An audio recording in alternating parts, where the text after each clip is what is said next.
Good evening, everybody. Lovely to see you here. Thanks for coming along. Welcome, Tony, officially. Nice to see you again, Lucy. Good evening, everyone. Okay, I'm going to put my glasses on, and I'm just telling you now that I can't see you with them on, so there's going to be a lot of this. Sorry about that. Okay, as you know, we are here to discuss this book, Just Earth, How a Fairer World Will Save the Planet. If you haven't read it yet, you're in for a treat. It's very, very good. You're a very good writer, Tony. Thank you. Yeah, I read a lot of books, and you are very good. Okay, so today, well, you should. I don't get through all of them, and I got through yours, so there. Good. That's an endorsement. I'm going to embarrass you now by going through all your brilliant achievements. Oh, no. Really, Tony needs little introduction, but I'm going to do one anyway, because that's, ostensibly what I'm here for. So let's get on with it. So tonight we're coming together to crunch a really hard and actually quite fractious issue, which I know you've been thinking about for a long time, and it certainly comes up for me a lot, which I hope we can kind of talk about. And I'm really grateful that you've written such a brilliant, usable, authoritative, kind and very generous book about it, because, it's certainly going to really help me as well. So spoiler, Tony has helpfully identified the real problem at the heart of the climate and nature crisis, inequality, as per the title. So we're going to spend some time understanding what led him to this conclusion. And as the book tracks over a really seminal, important career, after all, Tony is billed for this event as Britain's leading environmentalist. There are really wonderfully written details of your career that you sort of accumulate as evidence and pick up the case for throughout the book, which I really, really enjoyed. So let's remind ourselves of Tony's journey, sorry to use that word, so far. He's got 40 years of research, influence, campaigning and advocacy that he brings to the party. A self-confessed nature nut since he was knee-high to a grasshopper. Things just got worse and worse, really, didn't they? They did. They got properly embroiled. Yes, and I have some sympathy with that, because I was a nature nut from an early age as well, and I don't really know why. Tony began his career as an ornithologist, working with BirdLife International, and then from 1990 he famously worked at Friends of the Earth, initially leading the campaign for tropical rainforests, and from 2003 to 2008 served as the organisation's executive director. Then, from 2000, he was vice chair of Friends of the Earth International. He's had a very rich and important stint as an independent sustainability and environment advisor, including a special advisor with the Prince of Wales's International Sustainability Unit. And he's been an executive director for advocacy and campaigns at WWF UK, a fellow with the University of Cambridge Institute for Sustainability Leadership. I'm sure we've got some alumni here, and president of the Wildlife Trust. 6 years ago, of course, he became chair of Natural England, the environmental regulator. And he's the author of many books, including the multi-award-winning bestseller, What Has Nature Ever Done For Us, published in 2013, and the Ladybird Guide to Climate Change, co-authored with His Royal Highness the Prince of Wales, who is now the King, I can non-exclusively reveal. And Emily Schuckberg, and that was published in 2017. So That explains why I feel so tired. You've packed a lot in. You really have. Yes, it's been busy. Yes. And I think what's really interesting for me as well, just looking back and reflecting on all the things that you've done, because you were this independent voice and you've never been shy of, being very forthright in your views and correcting, course when we need to correct course, that I was quite shocked when you took the job at Natural England. Yes. So a number of people said this. They said, how can you be a campaigner and then go and work for a government agency? To which my answer was, for me, all of these different roles I've been lucky enough to play a part in, whether it was leading Friends of the Earth, being a writer, helping the King, advising some of these big multinationals, and now working for a government agency, it's all the same subject matter, but coming at it from a slightly different angle. And in some ways, being able to take all of that insight and knowledge from all of those years working at the front line of environmental campaigning, to be able to use that on the inside of government, to be literally advising ministers on how they can approach these issues, I think actually that's quite a good use of that experience. Yes. No, it really is. And Yes. so I'm quite happy with it. Yeah. Yeah. Yeah. And I feel quite comforted that you're doing that, particularly at the moment, which I think we will get to. You know what I forgot to do? I forgot to say hello to anyone who's watching us on the live stream. Hello. Thank you for joining us as well. So what I wanted to start off with was why, because I know you've been thinking about this topic for a long time. When did you actually sort of begin to form the view that the answer to the nature and climate crisis was rooted in fairness? So I think probably my eyes were being opened to this when I was travelling in developing countries. So in the late 80s, early 90s, working for BirdLife International, being in the field in rural parts of Brazil, looking at the plight of very scarce birds that were about to go extinct, and looking at the social dynamics in those landscapes, you reach the unavoidable conclusion that if we're going to slow down deforestation and stop the disappearance of endangered animals and plants, it has to be a social project as well as a scientific or an ecological project. And so that was seeing it with my own eyes. You know, if these people don't have a living, if we don't do something about the land rights, then there's going to be very limited opportunity to save these very important forests. And so there was that. And then during the 90s and 2000s, working with Friends of the Earth International, so the ecological movements from South America, Africa, and Asia, they have a very different take on environmental issues compared to many Western environmentalists. And so for us, a lot of the argument is about policy, it's about technology. For them, it's usually about justice and rights.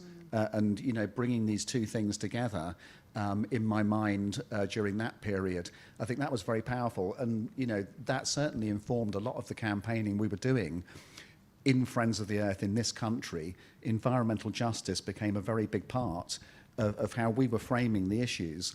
And I cover some of this in the book, including, you know, some of these pollution injustices, which, you know, became very vivid to us when we started to unearth some of the data that government was collecting, wasn't releasing. We got it through freedom of information rules that we had campaigned for, then began to get hold of pollution data, which we started mapping.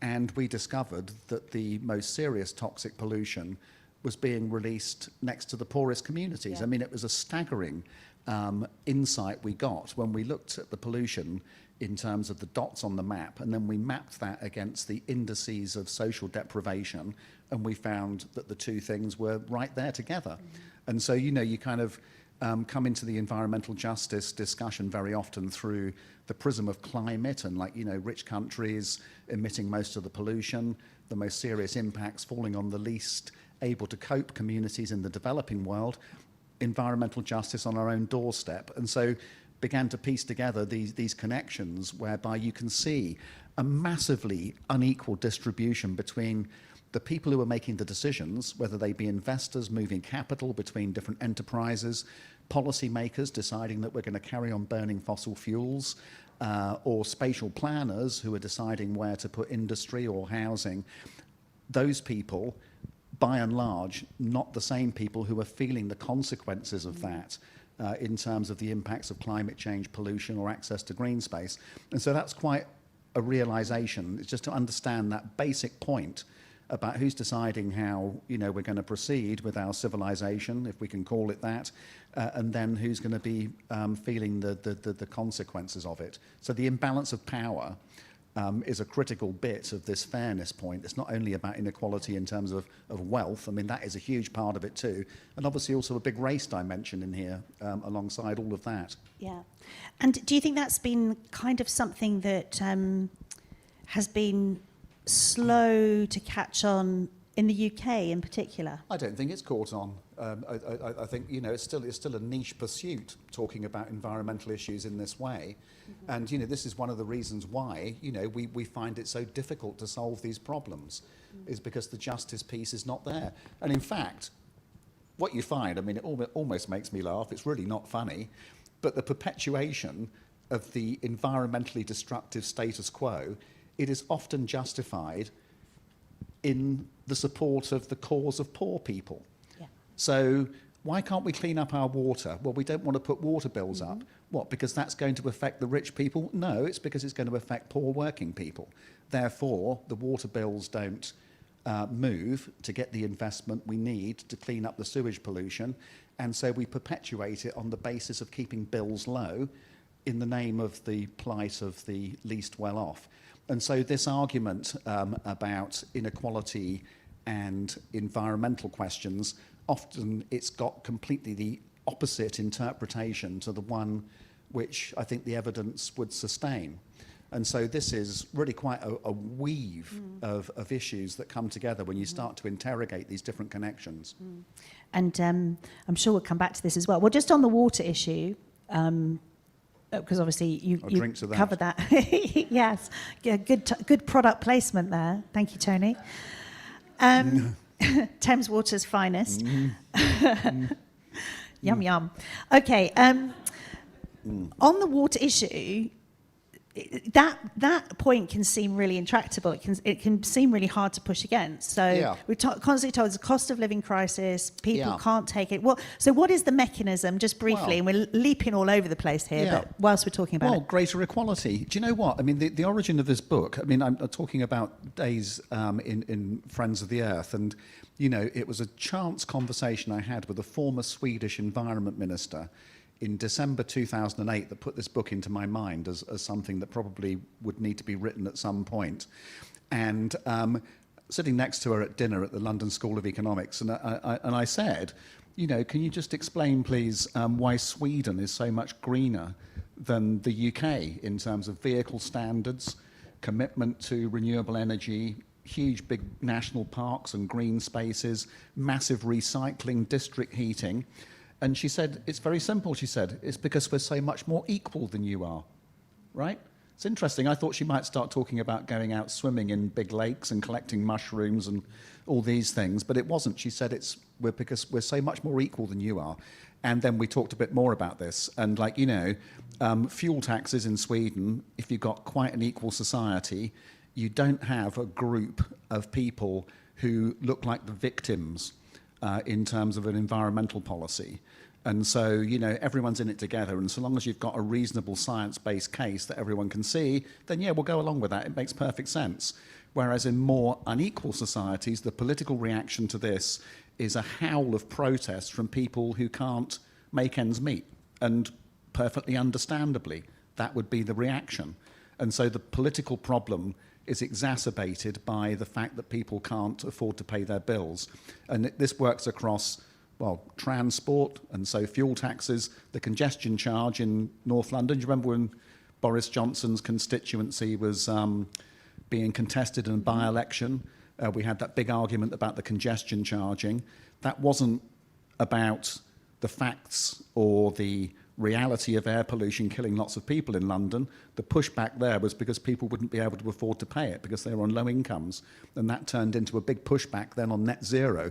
It was seized upon as a political opportunity to have a go at the whole environmental agenda because it unearthed this lack of fairness between, you know, the people who were putting in place the charging and the people who couldn't afford to pay it. Whereas in a more equal society, that would have been much less of an issue. Yeah.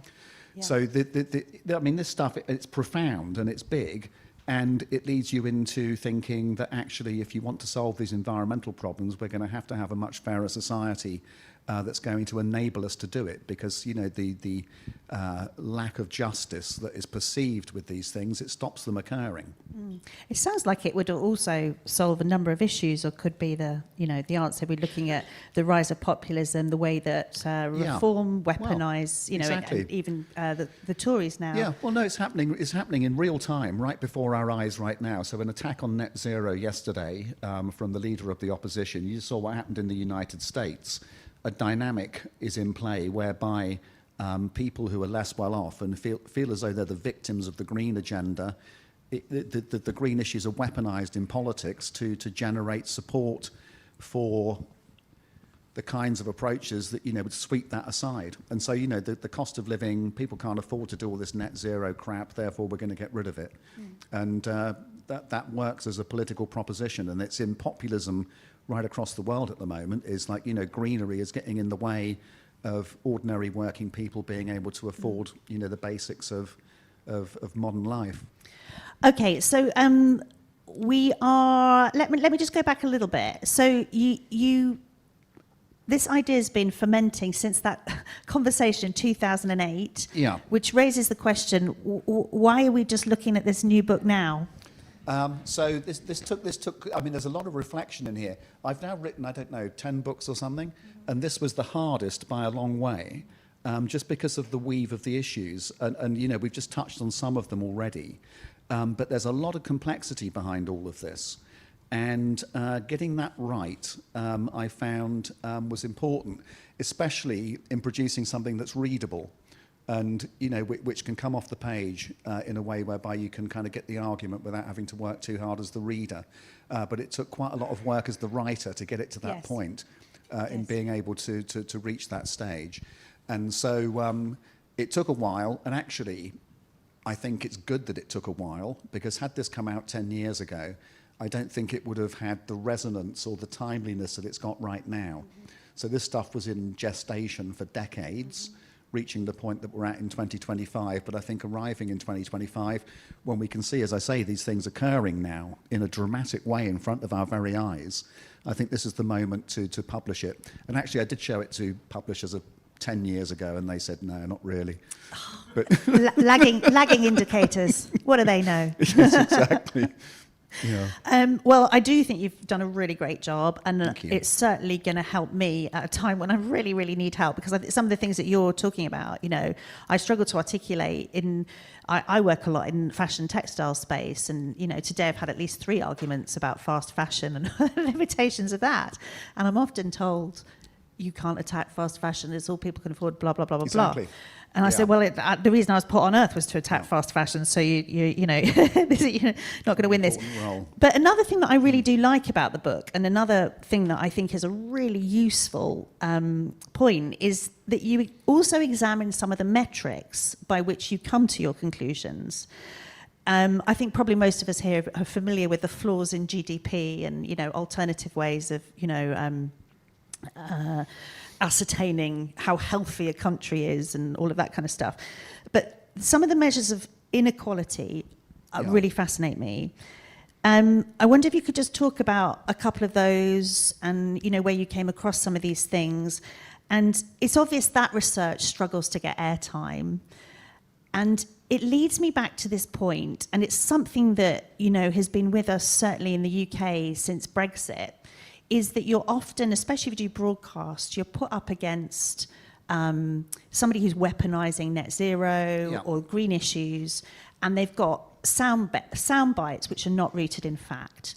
This takes time. Let me put it in really basic terms. It's like eating a granary bread sandwich as opposed to eating a meat paste white sandwich with the crust cut off, which you can practically inhale. You have to chew this, you have to explain it. Has the moment for articulating these nuanced and balanced points passed, or are you hopeful that we can make these arguments and socialise them?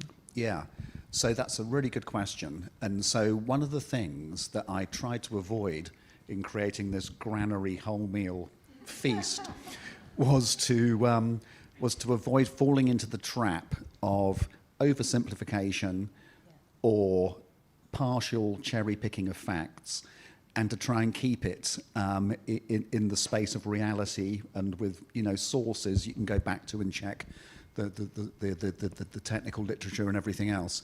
And I think this is really, really important, because one of the things that will stop us making the transition that we need to make is the evaporation of trust.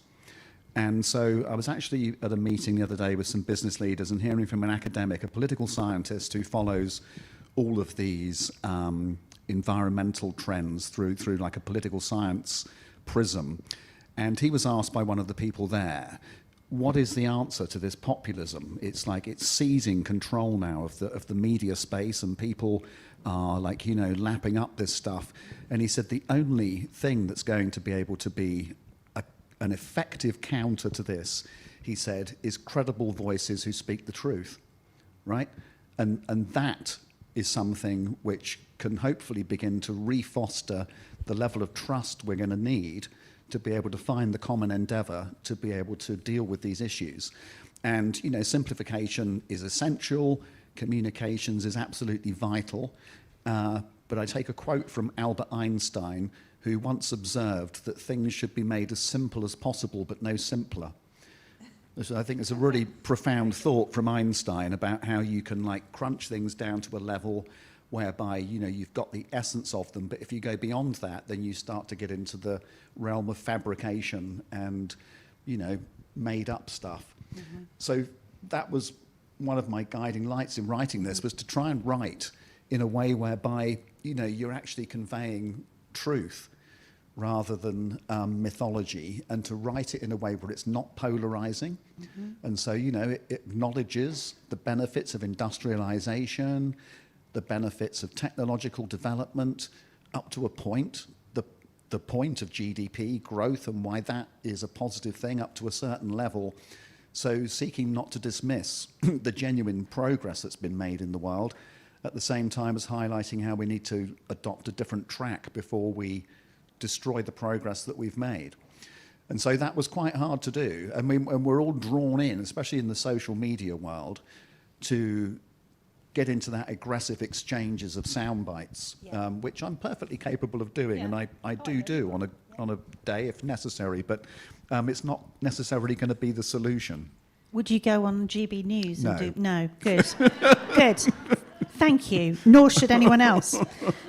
I'm serious about that. Yeah.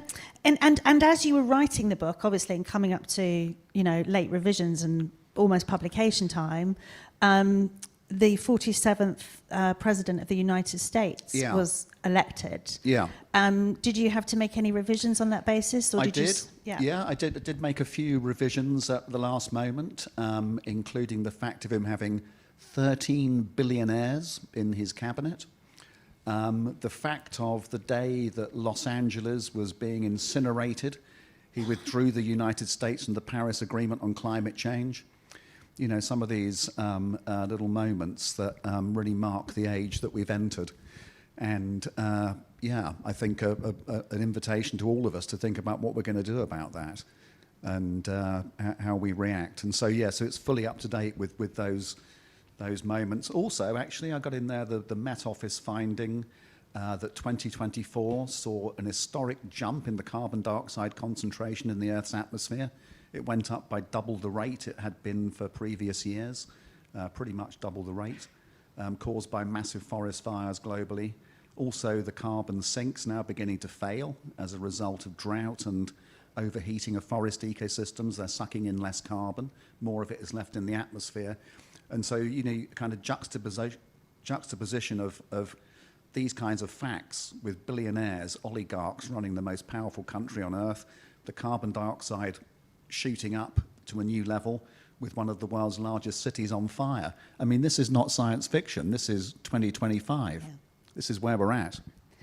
Since you've introduced billionaires as a topic, another brilliant point, part of the book is the way that you do tackle billionaire culture and class. What is the connection, just to unwrap it, between ultra wealth and climate and nature impact? And what are we to make of Musk's foray into politics? Why do you think the Trump regime hates the planet so much? It's interesting, isn't it? They hate government, they hate regulation, they hate constraints on the accumulation of wealth. There's an ideological component which is about the point of personal freedom. And so all of these things add up to climate change in particular being a bad thing because it speaks against freedom of capital. It speaks in favor of government taking a lead in setting regulations, product standards. It speaks in favor of government in raising taxes to be able to sort out problems. It speaks in terms of global equality, and so should we be compensating countries being impacted by our pollution? And all of these things are, of course, utterly rejected. They're not part of the political project. And so that political ideology then finds common cause with great wealth, in the sense that the billionaires, of course, also want no taxes. And if you want no taxes, you want to get rid of government because that's where taxes are spent. And so you find an alignment of interest between a political ideology and the oligarchs, and then also, you know, some untested ideas about the role of technology and how we're all going to be working in a new civilization basically run by artificial intelligence, which is another big component in there from those tech companies in particular. And I don't really understand where they think they're going with that, but evidently there is a big motivation for them to want to be part of this political project to remove government, to create freedom for that kind of technology revolution. And so all of this is rejecting the ecological crisis on the grounds that it doesn't fit with that particular worldview, I think is what it comes down to. And then, you know, there's various ways of being able to deal with that, from confusing the public through to outright denial of there being a problem, which is what President Trump has done, and people close to him do that too. And just what is the equation between billionaires and the impact that they are causing? So they have the biggest concentration of impact with the wealthiest people. Yeah, exactly. Well, I mean, it's not even the billionaires, and there is a challenge for us living in you know, the kind of comfortable lifestyles that many of us enjoy in countries like the UK or in most of Europe and North America. So there's one piece of work I draw on looking at the relative carbon footprints of people living in Burundi, Middle East African country, compared with people living in the United States. And a citizen of the United States compared with a citizen of Burundi is putting 500 times more carbon dioxide into the atmosphere. Just let that sink in for a minute. 500 times as much. Now, you think of a citizen of Burundi, they've probably got a small amount of land, they're growing a bit of food for their family, they're probably using rainwater from a well, they're using local materials to build a house, and they're maybe in the market through exchange of, you know, food for money to be able to buy a few essentials, compared with a citizen of the United States who's taking multiple internal flights per year. And this is an ordinary citizen, not a billionaire. They've got one car at least. They've got a home with air conditioning and heating. They've got refrigerators, cars, and of course a massive carbon footprint embedded in all the stuff, their clothing, their furniture and everything else. And so this just gives some sense of the stark difference between people who, you know, have access to those kinds of lifestyles and people who don't. And then if you look at, you know, the kind of the super rich and getting into that top 1%, their carbon footprint is off the scale, of course, with private jets and everything else. And so the inequalities are utterly stark and really quite shocking when you delve into the data.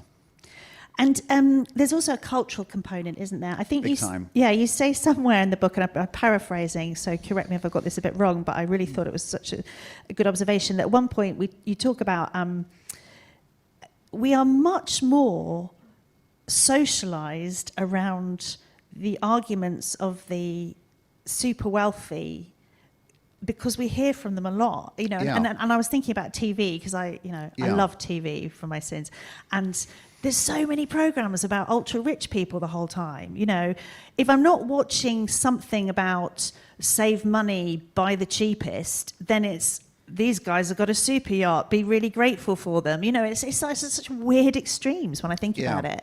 Yeah. And we actually are so in tune with their thinking much more than we are with people who don't have much.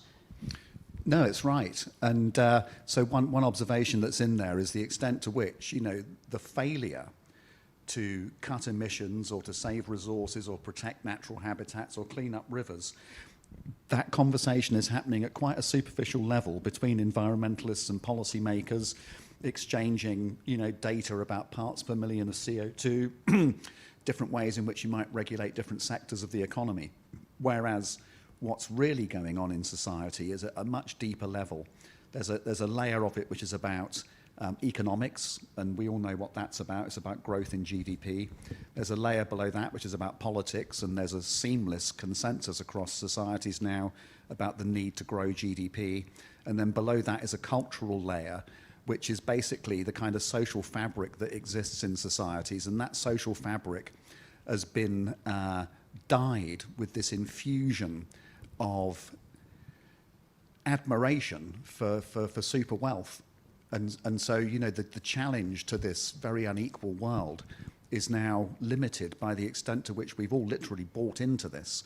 Consumerism, having more stuff, being wealthy has become so positive in our social fabric that we find it very hard now to be able to foresee that it's a problem.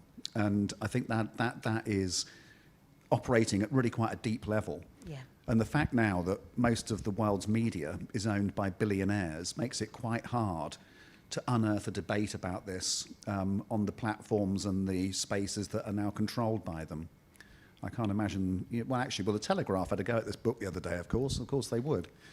On the grounds, well, I don't know what grounds, I mean, some mad thing. But the reaction of that segment of society to this is you know, it's predictable. Yes. And it's fully kind of supported by the media that they own. Yes, so you would have entirely predicted how the Telegraph would have responded. Yeah, well, Rachel from Bloomsbury's here, we had a conversation a few weeks ago about what the Telegraph would say, and they said exactly what I said they would say. Anyway. I did find parts of the book so prescient. Yeah. I mean, I think you actually almost predict what Kemi Badenoch said yesterday at one point. I mean, that's kind of, it just gets recycled, the same old rubbish. Well, you do kind of, because you know, you sort of track at one point. There's so much in this book that I forget which bit, but you sort of track attempts by the Conservatives to sort of decouple net zero at various times, whilst also, you know, pointing out the Conservative MPs in the past who've really stood by net zero and other aspects of environmental and fair, like David Amos. David Amos, God rest him, who was murdered. He was murdered, and he was extremely instrumental in fuel poverty. Yeah, exactly. And this book is not party political in any sense. No. And so, you know, there's leadership across the spectrum going back decades. Yeah. And, you know, there still is, you know, broadly speaking, a cross-party consensus on this stuff, notwithstanding the positions taken by different politicians at different times. And so this is not to say that, you know, that one side of politics has got the answer and the other doesn't. And in fact, a lot of the leadership that we've seen on environmental issues in this country over the 30, 40 years that I've been involved with, you know, a lot of it was under Conservative governments. It was, but let's do a quiz. Yeah. Do you recognise this? While the Prime Minister has repeatedly insisted that Labour is a positive environmental force, there was not one mention in his campaign pitch on the environment or of any of the key environmental issues on which Labour has claimed to lead, such as climate change. Many other key issues were mentioned. The priorities of Britain's families who play by the rules are our priorities: education, the NHS, cutting crime, affordable housing and a strong economy. But perhaps I'm getting unnecessarily flustered. Maybe I'm being a bit too unkind. After all, the Prime Minister did say that Labour councils will be taking action to tackle fly tipping. Do you remember writing that? When was that? 97? It was a little bit after. That was about Gordon Brown. Ah, okay. Yes. Yeah. Yes. So why do they keep making the same mistakes? I mean, it's the same underlying tensions. You know, it's the economic. That's what I mean about the economic system and the cultural fabric are the things which are driving this. And the politicians change, and some of them, you know, are more in tune with these kinds of ideas than others. But the basement level of what makes our society work, you know, that's where we need to create the changes that are going to make a difference. And this is why, you know, the beyond sound bites point is really quite important, actually. And in the book, you know, I conclude with some thoughts about the kind of movements that could start to shift the dial in a different direction. And it needs to operate at a much deeper level than, you know, us environmentalists putting statistics about climate change on Twitter. Nothing wrong with that. I do it pretty much every single day. But it's going to require a deeper level of organisation. And actually, one of the things that leads me to conclude that you need that kind of multifaceted, long-term programme involving lots of different organisations and people in arguing for a different approach to how we meet social and environmental needs together. I take inspiration from the people who created the current world that we live in. So this neoliberal economic system that we dwell in at the moment, based upon mass consumerism and exclusion of environmental issues, it didn't emerge by accident. This was being created back in the 1930s and 40s. There were academics working on the kind of free market ideas that became linked to political ideas that you see with Donald Trump, and they got their breakthroughs in the 1980s, and now they've managed to effectively create a global consensus about that kind of economic idea. And so I think we can learn from that. Economics departments, newspaper editors, social movements, environmentalists, citizens groups need to start working together to be able to paint a picture of an alternative to what is there now in the United States and which is beginning to bubble up in other countries. Is there a different way of doing things? Well, of course there is, but we're going to need to capture that idea, start sharing it, and start building support for it. And it strikes me that it's a good time to do that, and the book is at the right time, actually. Thank you. Because partly, so many people are coming to the conclusion that this is not working. Yeah. I want to read you something that I read this morning on LinkedIn because I thought it was really well written, because there's a lot of talk at the moment about another TV show, Adolescence. I don't know, has anyone seen it? It's a very bleak story about a young boy, but it's caused a lot of discussion. And this LinkedIn poster writes, "For me, raising a son in 2025 isn't just parenting, it's commanding a resistance movement against forces that would claim him. My son stares at an aspirational monoculture, performance, competition, visibility, success defined exclusively through dominance, a call to arms rather than a call to empathy. And you might add to that the obscene flaunted wealth of Tate and his ilk." Yeah. And it's really sort of talking about the same kind of thing, the same stuff. It is. Yeah. Yeah. I've not seen that program, but that is the same set of cultural forces that are taking us in a direction which increasingly doesn't appear to be very positive. Yes, it really isn't.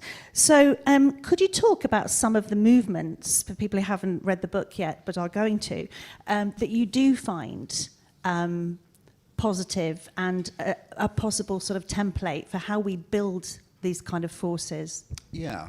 One thing I'll dwell on. Actually, we've got colleagues from Cool Earth here this evening who work with indigenous communities known. in the rainforests in South America and Africa and New Guinea. And I talked about culture, and culture in turn is kind of derived from a worldview. And in Western societies where consumerism has become very dominant, it's predicated on a complete detachment from understanding how nature works. I mean, this is the basic real basement problem in terms of where we're now at. Quite a few of us don't actually understand the implications of our choices. And this is where, this point about equality of voice and political participation meets the cause of indigenous societies. And so the people who are still living in what are pre-industrial civilizations in the rainforests of Brazil, in the Arctic of Canada, in the middle of the desert regions of Australia, there are still people who have wisdom and perspectives and philosophies that are literally pre-industrial. And so consumerism makes no sense to them. And if you ask them about their worldview, it's all about their connection with nature, their spiritual affiliation with the animals and the plants that live around them, about the cycles of the natural world, and their entire social fabric being predicated on a close relationship with nature. And so one of the movements that I think does bring an enormous amount of hope into all of this is those people beginning to assert a stronger voice in politics and in how international organizations are shaping their agendas. And I talk in there about, the enormous encouragement I've had of seeing these indigenous movements turning up at global summits on climate change and biodiversity and beginning to get a real stake in the conversation, and also within nation states where indigenous societies still live, beginning to get more of their rights exercised through the courts and through legal routes, as well as getting some level of political participation. And I spoke to quite a few of them and brought their voices into the book. And, you know, those indigenous groups working alongside Western environmentalists, working even with the likes of big corporations, you know, these are the kinds of coalitions that can start to shift the dial, I think. I really enjoyed all the different voices that you bring into the book, and all the different conversations that you have and recall, which, you know, lead you through the book. I remember talking to, is it Moises Piaki from the Atlantic side of the rainforest? He's a very good speaker, and he comes to quite a lot of the sort of, you know, big climate events. And I interviewed him for Radio 4 for something ages ago, and I said to him, you know, your community is so vulnerable, because they really were under attack, especially from Bolsonaro, obviously. And you know, what would you ask for? What do you need to help you? Can you, resist this onslaught? And he sort of looked at me and he said, well, I'm quite worried about you. Exactly. He said, exactly. Do you know how to grow your own food? And I was exactly. like, not apart from a few tomatoes, not really. Do you know how to make your own clothes? Do you know how to make your own house? I was like, good exactly. point. Good no, point. exactly. I spoke to a First Nation Canadian in there, Ellie Enns, who had this phrase, juvenile civilizations, which is what the First Nations Canadians think of Western and, you know, Western Canadian civilization and European civilizations. And he said, this is not derogatory. He said, we just feel a bit sorry for you because you're so young. We've been here for 13,000 years. Your industrial society is 200 years old, and it looks like it's going to destroy itself. We're very sad for you. And it's a very different take, isn't it, to the pity that you kind of have for, like, you know, Indians living in the rainforest. It's a very, very powerful wisdom. But also really generous, because very we're going to take them with us. Because, exactly. And the offer that I got from multiple indigenous leaders was, you know, we'll work with you. We'll help you get out of this. Yeah. But we need to work in partnership, which is a very different take to how you kind of hear about these issues sometimes in Western context.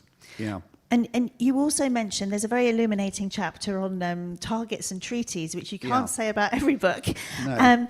And this year, of course, COP30 is in Brazil, and we've already had those slightly snarky headlines, or they're clearing the rainforest to get the dignitaries in. That may not be right, but still. It's a good headline. Probably the Telegraph again, isn't it? It wasn't actually. That was the Times, Was it? Okay. Which is also on my shit list this week. But never mind, that's a whole different thing.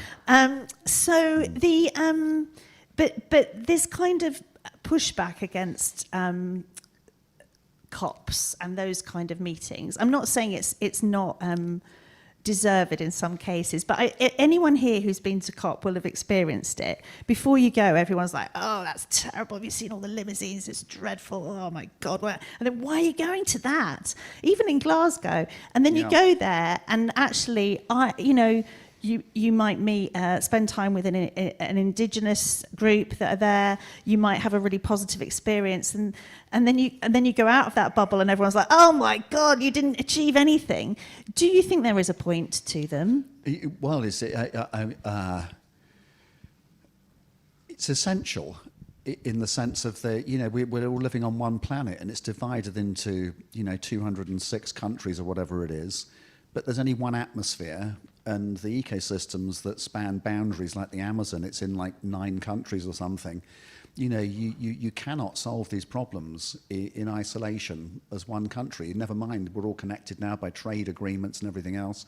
And so that is an essential part of what we must navigate to be able to get through these problems. But again, this is all about power, and who's got access to power, who's got the influence, and how that influence is used, and is the process just, and are we bringing these questions of social justice into the heart of those negotiations beyond all the technical agreements about technology transfer and who's going to do what by when. It's essential, often not necessarily reaching conclusions that everyone would like. Well, actually, it's quite good when it reaches conclusions the oil companies don't like, which it has done over, successive meetings. But I do include a little graphic in there, which I think is quite illuminating. I plotted by year, all of the COPs, starting with Rio in 92, going through to Azerbaijan in 2024, and then I plotted the carbon dioxide concentration in the atmosphere against the COPs, and it's a straight line going up, which makes you, well, I suppose the only thing you could say about that is that it could have gone like that rather than like that, and it probably would have done. So things are possibly less bad than they would have been. But seeing that on its own as a solution, I don't think is the way to look at it. And actually, I did come up with a thought some years ago. I said to myself that the COPs don't necessarily make progress, but what they do is mark progress. And so like Paris is a good example of when the momentum inside a lot of key countries, including the United States and China, and in the UK and various others, the progress was made domestically, politically, in terms of countries having, made some steps themselves, which made them confident to sit on the global stage and put more on the table in terms of, well, we're prepared to cut by so much, compared to, a position where they're turning up without having done that domestic progress. And that's when the COPs fail, is when you get a lot of countries who, we're not really sure, we haven't got really a domestic kind of consensus for this, we haven't got a technology pathway, therefore we're not going to sign up to this or that. And so the COPs really, they're kind of, they're moments when you can see whether a level of collective domestic progress has been made. And that, the UK has been pretty good on this, actually. I mean, notwithstanding the conversation we had earlier about, the current attacks on the carbon reduction plans. But, when there's a strong consensus in enough countries that something must be done, that's when you get the movement at those COPs. Yeah. But you do have to have them. And I mean, they're appalling circuses. Nobody knows what's going on. Everyone's running around like a maniac trying to find out information, and all the delegates are shouting at each other in closed rooms, and media are putting stuff out, and you kind of, you sometimes wonder if anyone's in charge. But the Well, one of them, Yeah. you got quite ill, didn't you? You did. ended up on a drip. I got carted off by an ambulance in Kyoto. No one can say he doesn't give it his all at these summits. I got put on a drip, and then I was sent back to the front line the following day. It was crazy. It was Burnout fine. is real. You know Still that. going. We're gonna take some of your questions in a minute. So get formulating. And I just want to ask you one thing, just on the domestic front. What is it like being an environmental regulator right now at this very specific point in history? Yeah. And you've got this, you've got these policy changes, shift in planning, change to the frameworks, and there, many are talking of this real tension, this between economic growth and building houses and nature and all the rest of it, and what we might categorise as the urgent need to put ecological protection and regeneration first. Yeah. So what's it like? It's quite hard. It's quite hard work, I must say. It always feels harder than it needs to be.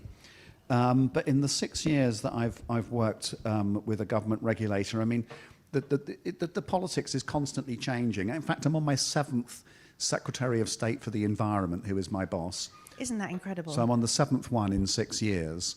And, it changes, and it kind of goes up this way, then it goes that way, and then it's going to be more on this subject and then less on that one.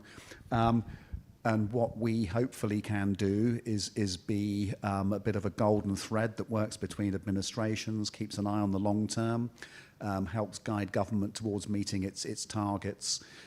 So we do that, and progress actually is being made. If you look back over last half decade or so, a lot of new stuff has come forward. Biodiversity net gain, the new farming policy, controversial though it is in places, is making a difference on the ground. We have local nature recovery strategies now being developed at county level. Some of the planning reforms are actually quite helpful and quite good in drawing together development planning and nature recovery planning, because it all has to happen in the same landscape.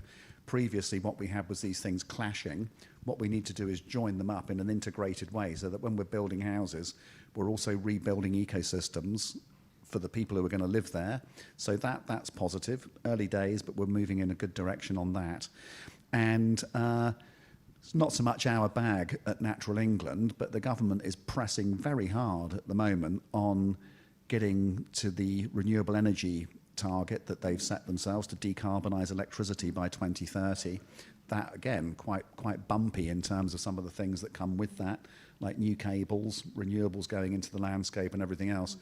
And, yeah, so, you know, I mean, it's turbulent and it's political, but progress is being made. And, you know, that's our job, is to help guide the country towards being able to deliver on these targets that are being set.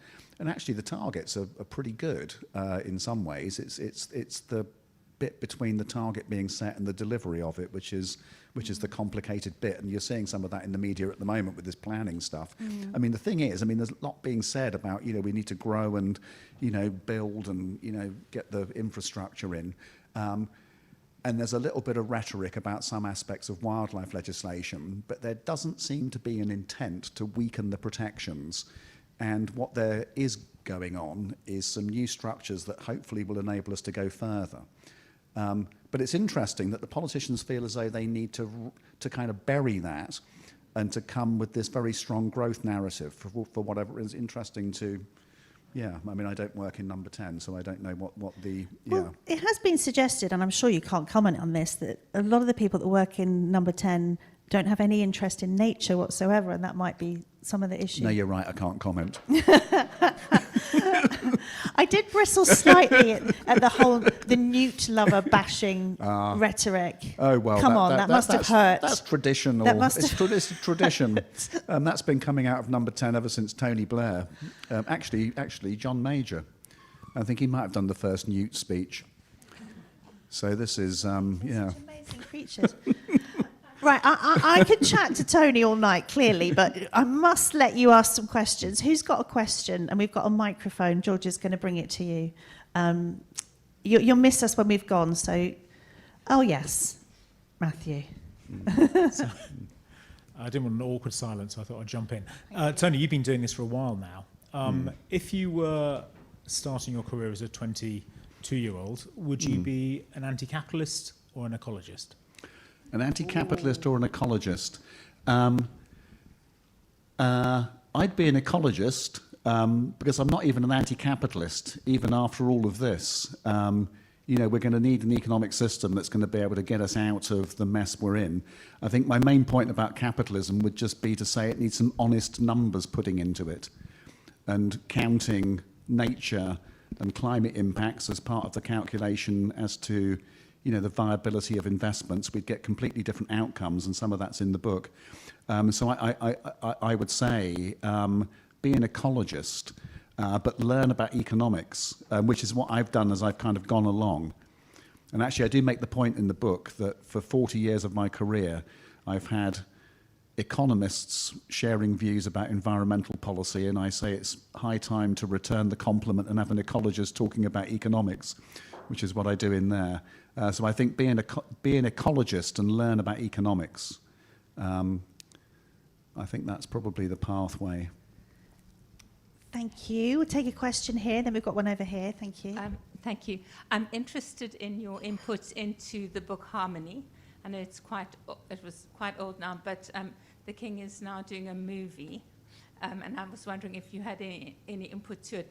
One of the things that I really like about it is how he talks about community capitalism, and I was just wondering if that factored in at all into your book. Yeah. Because I think that's a really good way for healing us as people do in communities that are as yet pre-industrial. Yes.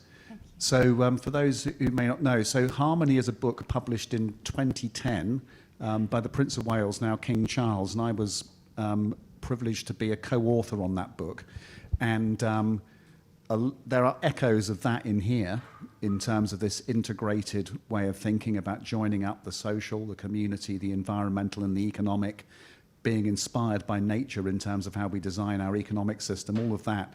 And there's big echoes then in terms of the King's views coming from the indigenous world too. And so a lot of that is in there. And Well, he's been a great inspiration for me and a great leader on all of these subjects, and one of the very few people who presents that kind of all-encompassing view about what might be a good approach for solving these multiple crises of inequality and economic unsustainability, and how we're going to fix ecosystems. And he in that book he went into an awful lot of depth. And like people say sometimes, well, what did you do there with that book? And not much, actually. I mean, he basically, the other co-author was a chap called Ian Skelly, and the King basically told us what he wanted to write, and he's charging around doing everything he has to do in his day job, so we helped him put it on paper. But it was certainly an education for me, a massive education in how all these different subjects are connected, and that is one of the things that's reflected in there. And he's doing a film. Yes. Doing a film? I've been helping a bit with that. Yeah. Ooh. Yeah. Hasn't given you a cover quote though. No, he can't do. No, he can't. Okay, we'll take a question here, and then I think we've got one back there. Thank you. Thanks so much.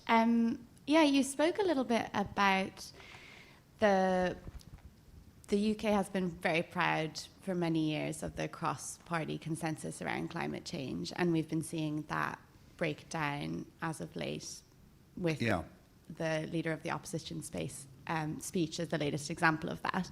And one of the parts of the landscape that contributes to that is this hostile media ecosystem, which contributes to net zero bashing. And rather than talking about how we make climate action fair and how we actually implement policies in a fair way, instead emphasizing that the policies are inherently unfair and can't be made fair.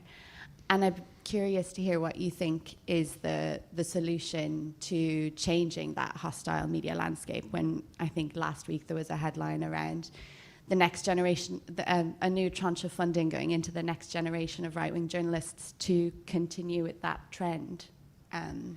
Yeah, I mean, this is working at multiple levels. I've already mentioned the extent to which the media is now controlled, certainly the print media, by a small number of organisations, many of them owned by, the kind of super wealthy people who tend to take a different view on some of these subjects. And there's a few places left where that's not the case.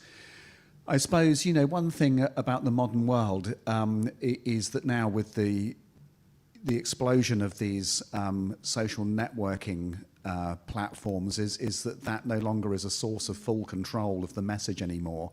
And so there's a lot that citizens and people can do, to be able to maintain a strong direction of travel, even if you're getting this kind of pushback coming from certain places, which then leads me to think that activism, campaigning, network building, I mean, this has to be a key part of what now occurs in this period that we're now in, with this volatility and this pushing back on science. And that's going to be the only remedy, really, is demand for something different to what's now being advocated. And, there's different ways of doing that. We get to vote every now and again. We get to go shopping. We get to choose, which bank we're going to use. All of these things have consequences. Actually, it's very interesting to see what's going on with Tesla at the moment, isn't it? With its. I did do a tweet on this when Musk put his first speech out backing Trump. I said, I wonder what might happen to Tesla. And this is what's happened. And so, the power of consumers to be able to make a difference through, choosing what they buy or don't buy, crucially. I think, there's a lot of power there. But it's going to require people to, really be active in social movements, to be able to share ideas, get organised, crucially, to be able to run effective campaigns that push back on this. And if you sit there and just get angry and let it flow over us, I'm afraid they will win.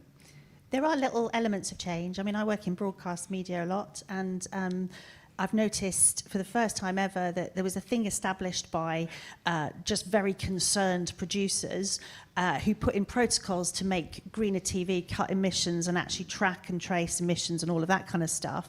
And I'm now noticing that reference by commissioners on the editorial side, checking in with that team, and it's governing all sorts of things. Why would we send a reporter there? Haven't we already got footage?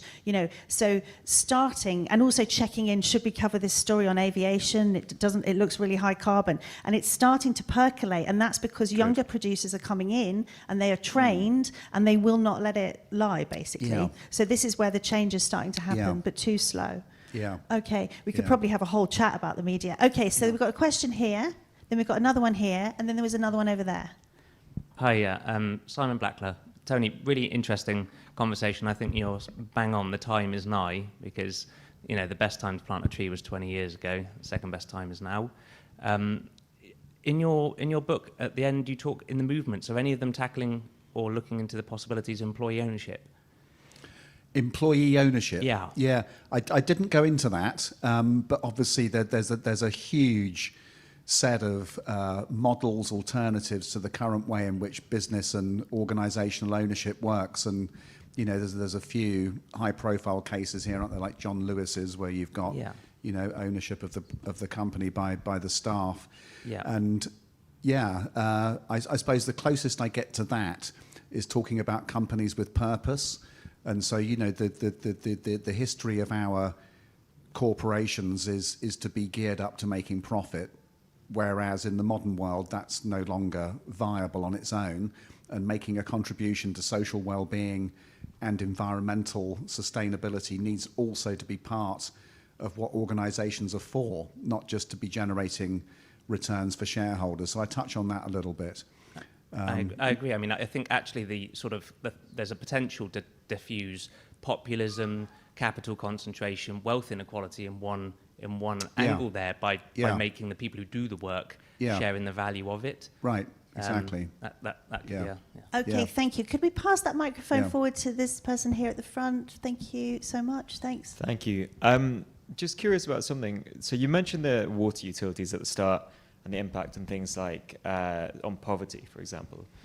It looks like in countries like France and South Korea, they've figured out a way to build nuclear power stations far more cheaply than us. They've kind of made their way through the regulatory maze safely. And then as a result, France especially, they're less reliant on gas, so their energy bills are far cheaper. But their grid is also far cleaner than ours. And I was just curious if and how your thinking on nuclear has developed over the years.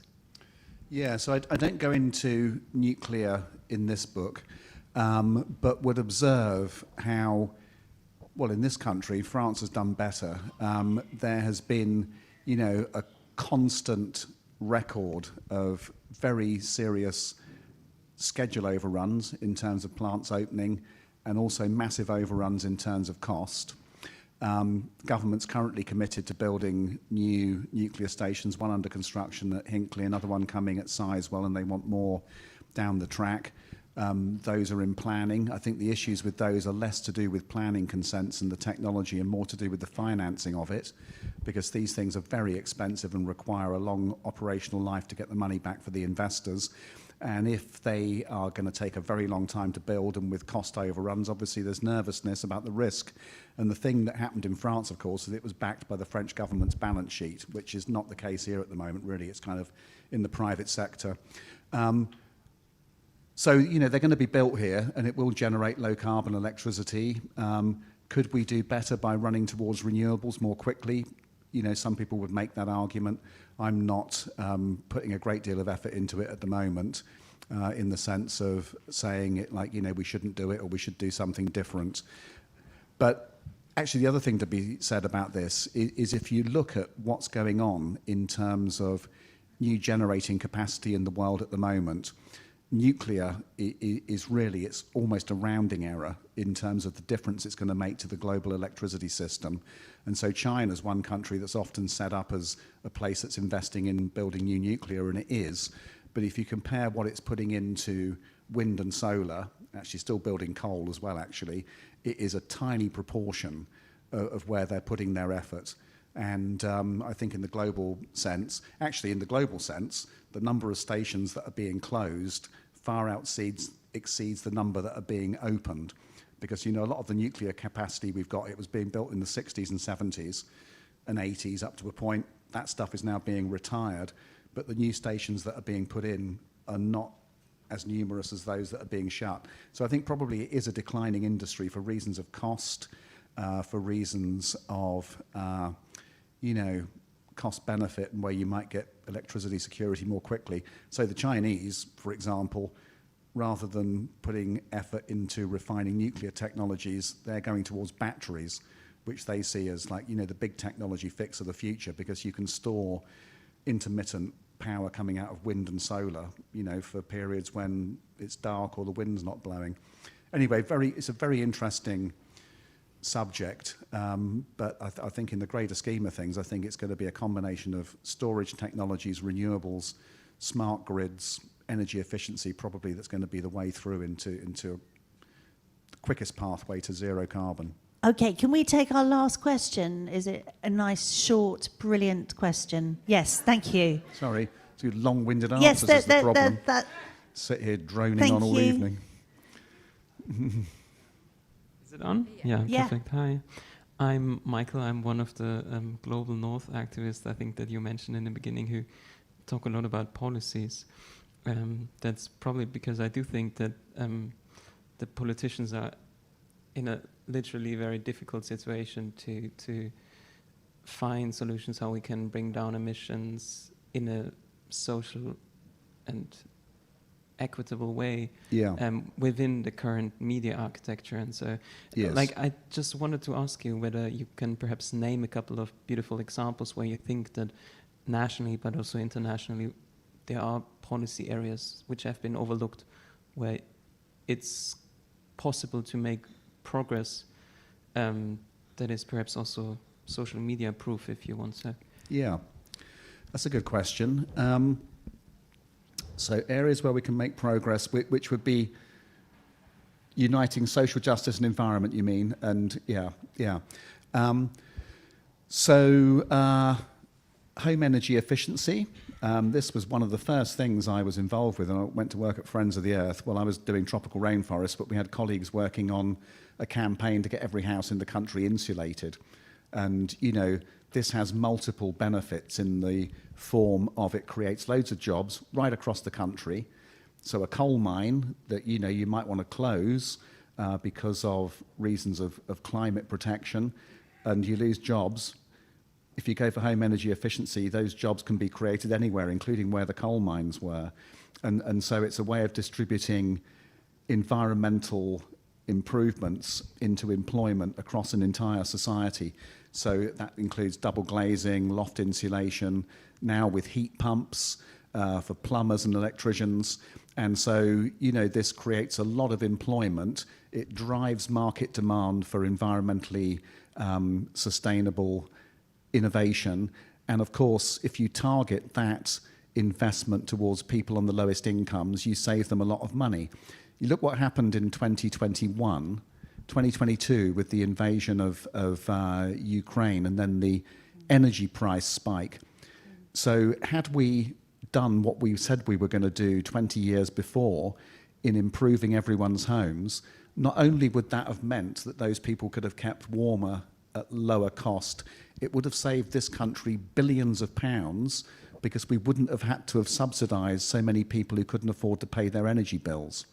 I mean, this is a joined up kind of set of benefits in terms of national energy security, saving the taxpayer money in the end, improving the plight of people on low incomes. They can spend more money on food because they're spending less on electricity. You create jobs and you cut emissions. And, you know, there are a few policy areas like that where you can start to see a lot of things that come together. And I touch on that in the book, actually, and the extent to which those campaigns we were running in the 90s, you know, we did win policy commitment, but then they were reversed later on. And actually, just one statistic to end on. So in 2022, the world's oil and gas companies, those that are listed in stock markets, they generated profits of £900 billion. This is the moment when people can't afford to pay their bills, and we're having pushback on net zero. Those companies made £900 billion profit. In the United States alone, they made £300 billion profit. 52% of that $300 billion, 52% of that $300 billion went to the 1% of wealthiest people living in the United States. The bottom 50% of US society took 2% of that wealth. And of course, this is at a time when those profits are being generated against a backdrop of massive inflation, including in energy prices, which is harming the poor. had we invested in Western countries in home energy efficiency 20 years before, quite a lot of that could have been avoided. But the reason we didn't do it is because net zero is getting in the way of helping poor people, is the narrative that's in the media. And there we are. Brilliant answer, well done. Thank you. We've got one final question from our conduit community, but before I do that, I just want to remind everyone that Tony will be signing books at the front left of the room. Right, yeah. So if you'd like one, please grab one from our friend Stanford at the back and then line up in the leftmost aisle here. So our question from our conduit community is, if there was one thing about the link between climate change and inequality that you'd like everyone to take home from this discussion, what would that be? So in the end, I kind of reached the conclusion about the central importance, I reached the conclusion about the central importance of how we measure progress. And so anyone living in a Western country at the moment will not escape the daily fact of economic growth. We need more of it. We've got to expand GDP.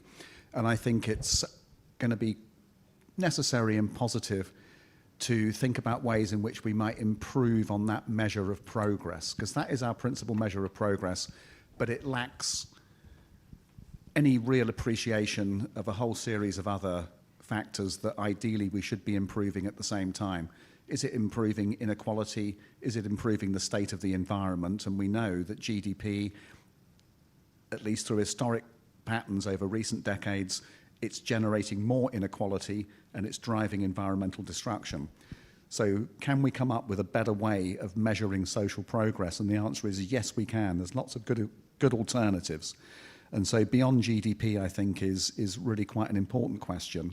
And this is not to speak against growth. I think growth could be very good, so long as it's combining improved longevity, improved health, improved social well-being, reducing crime, reducing sickness, improving the quality of the environment, leading to a more efficient economy in terms of its resource use.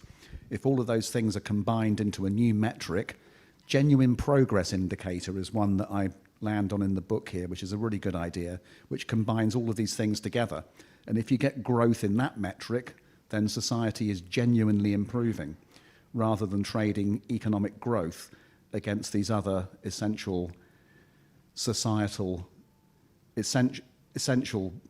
outcomes that we're pushing into the margins because of this obsession with a single statistic that isn't necessarily painting the full picture. Thank you so much. Thanks for the question as well. Tony, would it be really schmaltzy to say thank you, not just for this book, but for all of your work? Thank you. Well, thank you, Lucy, for taking us through the conversation this evening, and for all you've done as well. No, I've done nothing compared to you. But anyway, let's not get into a fight about it. Not at this stage. I think we should show our appreciation for Tony, for the book, and for a brilliant conversation tonight. Thank you so much. Thank you. I really enjoyed it.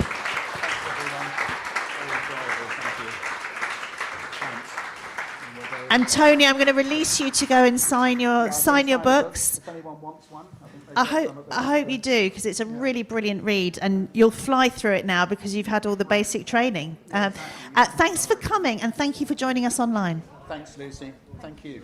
Bye, everyone.